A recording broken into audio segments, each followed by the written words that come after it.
இது சம்மந்தமாக நான் நிறைய பேசியிருக்கிறேன். நிறைய ஊடகங்களில் பேசுனதோட தன்மையில் எனக்கு என்கொயரிஸ் நிறைய இருக்குது. அடுத்த மந்திர தீட்சை நிகழ்வு எப்போ, எங்களுக்கு ஒரு தகவல் கொடுங்க. ஒரு ஒரு 20 பேர் கேட்டிருக்காங்க.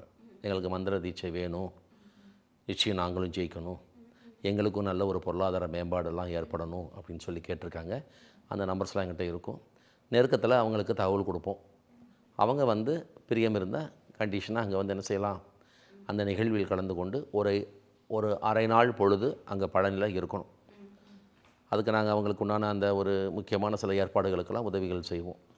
அதிக தொலைவிலேருந்து வருபவர்கள் முதல் நாள் இரவே அங்கே வந்து தங்கிக்கிற மாதிரி அவங்களுக்கு மார்னிங் ஒரு சின்ன சிற்றுண்டிக்கு ஏற்பாடு எல்லாமே பண்ணி தருவோம். ஒரு 10-10:30 மணிக்கு ஆரம்பித்தா 12:30 மணிக்கு முடிஞ்சிடும்.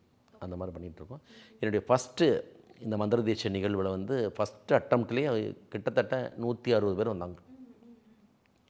அங்கே இடம் பத்தலை அப்படிங்கிற ஒரு சூழலில் 3 பேட்சாக பண்ணேன். காலையில் 9:30 to 10:30, அப்புறம் ஒரு 10:45க்கு ஆரம்பித்து மறுபடியும் 11:45, 12 மணிக்கு ஆரம்பித்து 1 மணிக்கு முடிக்கிற மாதிரி நம்ம பண்ணோம். அதுக்கப்புறம் ஒரு 10, ஒரு 15 அந்த மாதிரி வந்து போயிட்டுருக்காங்க. அதனால் இந்த மந்திர தீட்சை என்பது ரொம்ப விசேஷம்.